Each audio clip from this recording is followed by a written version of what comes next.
Our question is, what will 2020 and our decade look like for us? What's up to us to decide what it looks like? We're the leadership of Morehead State University, and I'm viewing it as a half full and not half empty decade. I'm happy to report that last fall semester was a steady one, and we have a lot to be thankful for here, even though we hear a lot of bad news in the press around things in higher education. We do have a lot to be thankful for. We have lived in a steady economy here at MSU, at least this year, and we forecast it to be very stable for the rest of this year, and that's a good place to be. You might look around at other universities, both in-state and out, and see that some have storm clouds, some are not doing so well, some are doing really, really bad. And even though we sit here sometimes and think, well, there's pressure on us, and there is, we've weathered a lot of the storms very well, and it's because of the leadership of many of you, if not all of you, in this room. At Fall 2019 Convocation, I mentioned creativity and continuous improvement. And I've witnessed that over the past semester in walking around and just observing. I've seen Jamie Gordon, our athletic director. He's really doing two jobs, athletic director and volleyball coach. He walks around and on his phone plugs in things continuous that he wants to continually improve and then tries to implement those. Viewed people like Tyler McGlone, who used to work on our grounds and maintenance area, our grounds area specifically, who is upgrading himself and moving over to the water plant. We have new people taking on new roles and doing it with enthusiasm.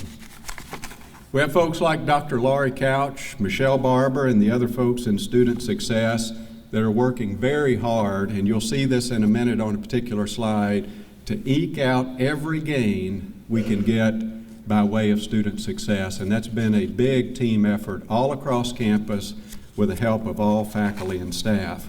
Chris Howes and his staff are trying to renegotiate contracts for our technology to see where we can save money and then move that money somewhere else, either into savings and or other growth pattern areas. Likewise, the faculty and staff of space science pulled off a coup about 6 months ago. We have the first engineering program that Morehead State University has ever had in 132 years, true engineering program, and Dr. Zagari and others from the engineering area, I'm proud to say, are working on the second one. These are milestones for our university, and I would expect them to continue. Also want to congratulate, a couple of months ago, our veterinary technology program had a successful reaccreditation, and that was led by Dr. Prater and the faculty and staff in that area. That's a wonderful area that turns out graduates, and last year 100% of our graduates who applied to veterinary school got in. That's success, that's student success.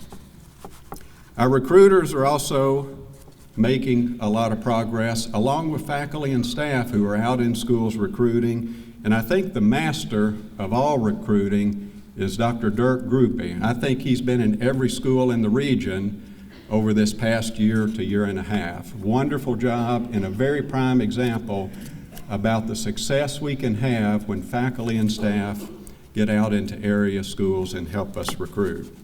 Our Craft Academy, I'm pleased to say, will be expanding in the fall of 2020. They'll be taking on an additional, we hope, 14 students in each year, and we're going to push that academy along by way of growth. They're hitting a new milestone there. They've been in existence now for a couple of years, and it's time to grow. And our vision is maybe not to be the size of Gatton Academy down at Western Kentucky University, but we want to grow. We can't afford to sit still. And we want to grow by a couple of students each year until we reach that new milestone. I mentioned folks who are doing things off campus. Tony Hobbs was recently elected chairperson of our local New Cities group.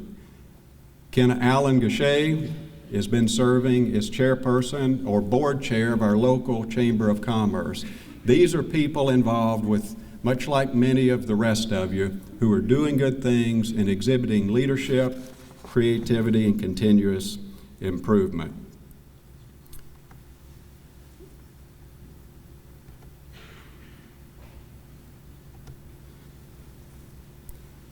I believe that 2020 marks a decade of optimism and improvement, but it's also a time frame that we've got to focus on some gains.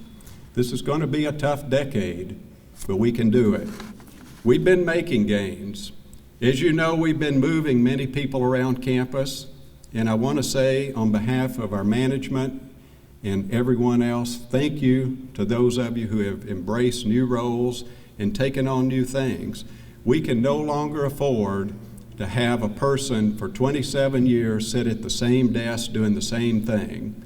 What we do want is a 27 or 30-year long employee, a long-term employee who is willing to move and shift as our university needs also move and shift. So thank you to those of you who have embraced new roles, taken on new roles, or sought out new roles.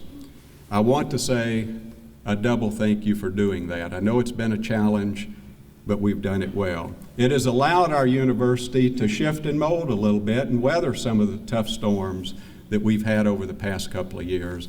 Also to our faculty who are moving around a little bit, teaching different things, doing different things. Thank you to you also. You might remember at Fall Convocation we mentioned our strategic plan and at least some of the highlights that you see on the screen here that we are pushing on. I want to reiterate continuously that the strategic plan will not sit on the shelf. We're going to continue to push the things that are in there. We had 70 or 80 people campus-wide working on that for the better part of a year. We implemented it, and we'll be working to move those along quite expeditiously or as much as possible. I'm pleased to say that our fundraising efforts are also moving along very well. With many thanks to some of you in the room who've been contributors, we've also had some very large donations, and to our alumni development, COMA, and other groups that are out on the streets and helping in various ways. You can see that our scholarship push, which has been a very heavy push for student scholarships, is moving along quite well. We had a 3-year goal to raise $15 million for student scholarships. We just finished year one back in October. And to date, among that 15, we're almost to the $8 million mark. That's moving along quite well, and I feel like that number will inch up over the next 6 months to a year. Hopefully we can surpass our goal, but we've got a little bit of time to get there. Our overall fundraising and external money coming in and donations are also moving along quite well as well. So a lot to be thankful for there. By way of university accreditation, I want to begin to thread into your conversation over the next 12 to 18 months SAC-COC, the Southern Association of Colleges and Schools Commission on College, will be coming to us. They come around once every 10 years for a decennial reaffirmation. This is a very heavy scrub of universities. There will be a team of individuals on campus in the spring of 2021, but we'll be submitting our materials about August or September of 2020, about 6 or 8 months away. They'll come and ask for more in the fall of 2020. Spring, they'll be here on campus, and hopefully that visit will go well. And that's a scrub of everything: facilities management, academics, athletics, finances, and the list goes on. And we have a team working on that, and I think they're making very, very steady progress. I want to pause for a minute because our business really is student success, and just give you a snapshot of what a long list could look like. And these are some of the attributes that I pulled out just to give you an idea of some of the gains that we have. Now stop and think for a minute. We have almost 10,000 students here, so anytime you move a needle, it's tough. But our campus is moving the needle, and when you see gains of a couple of percent, that takes a lot of horsepower, and there's a lot of people in the room to thank for increased retention of a couple of percent over the past few years. We're beginning to tick up into a very, very nice spot for first to second year student retention, an increase in graduation rates, and you can see that among URM, low income, and others. Retention's rising in a lot of the various categories, and we could drill down deep into the data. And that's what higher ed is about, is student success. And you can see this exhibited here. We brought down our credits to degree, which is a positive thing, by a couple of credits. That's a hard number to move. All of these are hard numbers to move, but our campus is doing it. What I want to point out here is you don't feel it every day. You don't see the gains every day, but year over year, it's a cumulative effort of everybody here in order to push on this. And I want to say thank you. Pat yourself on the back. The needle is moving here. The needle is moving. You can see a big needle moving through rankings and reputation, and that was one of the aspects, one of the broad scale aspects of our strategic plan. And we were actually a little shocked that we moved from 65th in the South to 43rd in 1 year. That is a huge leap. 20 some odd slot leap in 1 year. Just think if we can make another 10 or 15 slot gain in another year. Why is this important? It's important for our reputation. If you take our jump from 65 in the South to 43 in 1 year, think about what we can do in another year at the pace that we're going. Our university strategic plan and our university mission say, by way of vision and mission, we want to be the #1 public school in the South. Right now we're sitting at number 19. That's the highest that we've ever had. 43 is the highest that we've ever had. I think another year or two of pushing and that 19 will come way, way down again and help us move to our goal. You get to the 19, and that is our barometer, by pulling out all the privates. We can't compare ourselves to a private university. So if you pull out all the privates and just look at the publics, we're sitting at number 19. If you put all of them together, we're sitting at 43, down from 65. We can do this. We can move this needle. And I hope next year, we can call ourselves a top 15 school. We'll see where we are. But these are monumental gains, and I want to say thank you to those of you who have worked on it and continue to. Just yesterday, we hosted, or our screening committee hosted, a preferred candidate on campus for a vice president of fiscal services. If you served on that screening committee, would you stand very quickly and let us give you a quick round of applause? Would you stand, please? Thank you to those of you. There's some in the back here as well. We've been envisioning this kind of recrafted role for someone to come in, and many of you met the candidate yesterday. It was a preferred candidate selected by the screening committee to come in to do some very high-level strategic moves in our finances, particularly around large-scale debt refinancing. We've done some debt refinancing past 2 to 3 years, 3, 4, 5 smaller pieces. But this individual hopefully will help us with some larger scale debt refinancing, and that will help us so we can move and shift dollars around strategically, either to capture savings or to move to some high growth areas to fuel some things that we want to through the strategic plan. The second piece that person will be tasked with is a very broad scale role of looking at our institutional discounting. We discount about 37, 38, 39, very broad category there, % of all tuition. So we take in tuition and we turn around and give it away in institutional scholarships. So a little bit over a third of our tuition revenue is given back out in student scholarships. And we want to do that. We can't let that number climb above 40%. So our hope is this person, among others who we have here that know our systems and processes well, will work to kind of recraft some of that and get us ready for some of the challenges ahead. More on that as we move through the process. If you served on the Provost Screening Committee, would you please stand? There were about 15 or 18 of you. Provost Screening Committee, would you please stand? Give them a round of applause as well. Over the past couple of months, we've had a screening committee who have worked to screen, I think we had almost 60 candidates, a very nice pool of candidates.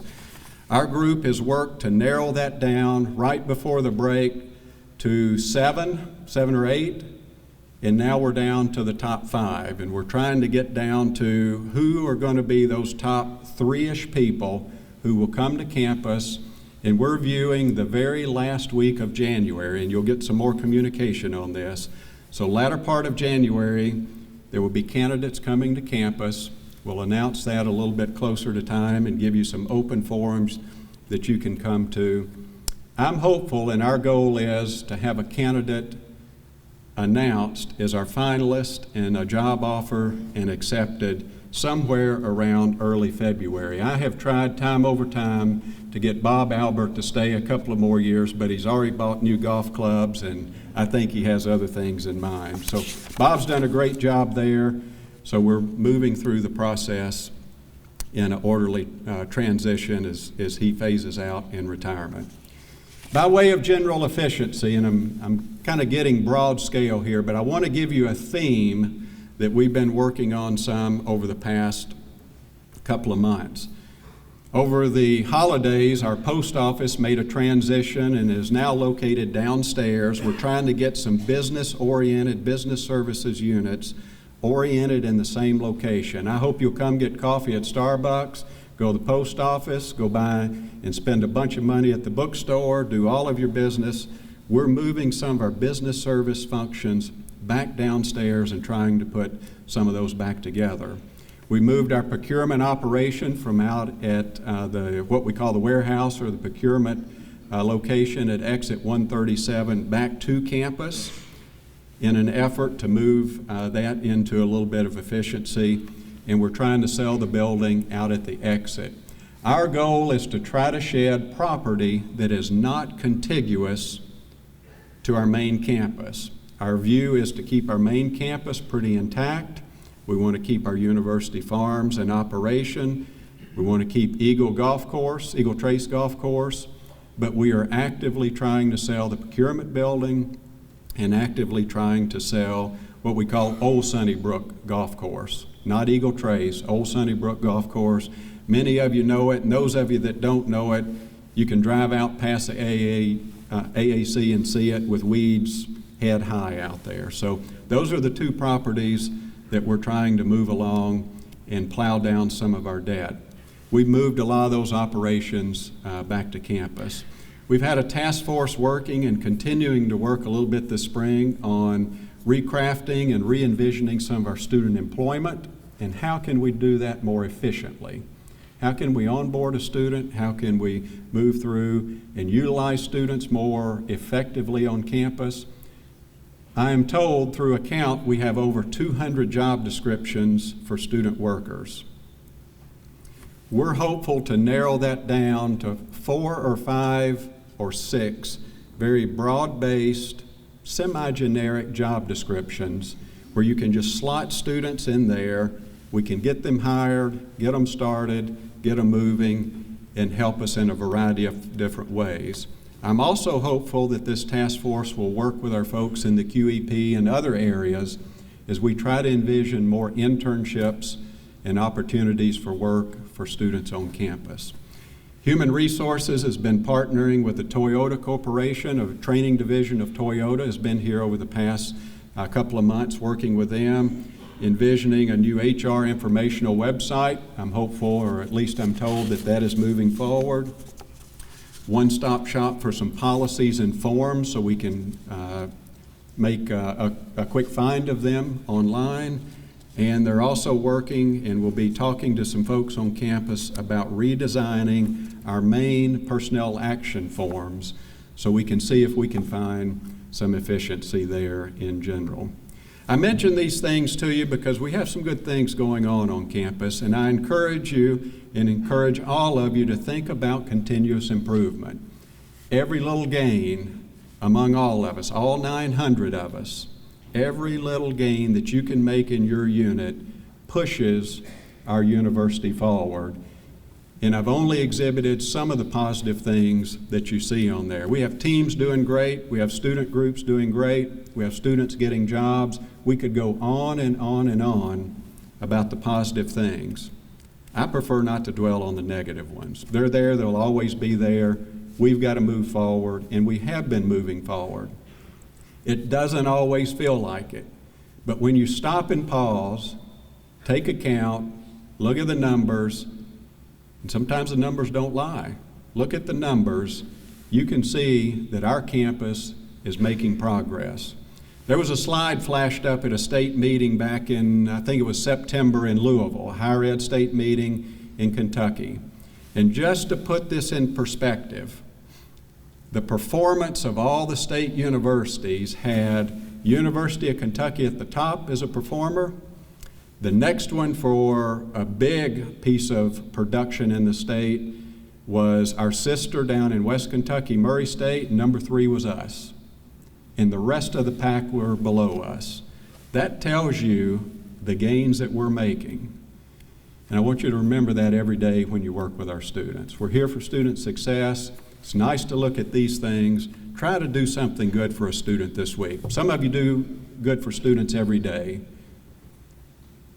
But everybody here can help a student along. Student success is why we're here, and that's why I love working here. Thank you to all of you. Let me pause and bring Dr. Bob Albert back up for some last-minute announcements and introduction of some of our talent today. This is a wonderful place to be. I hope 2020 is a wonderful year for us, and I'm looking forward to it being a wonderful decade. Thank you very much.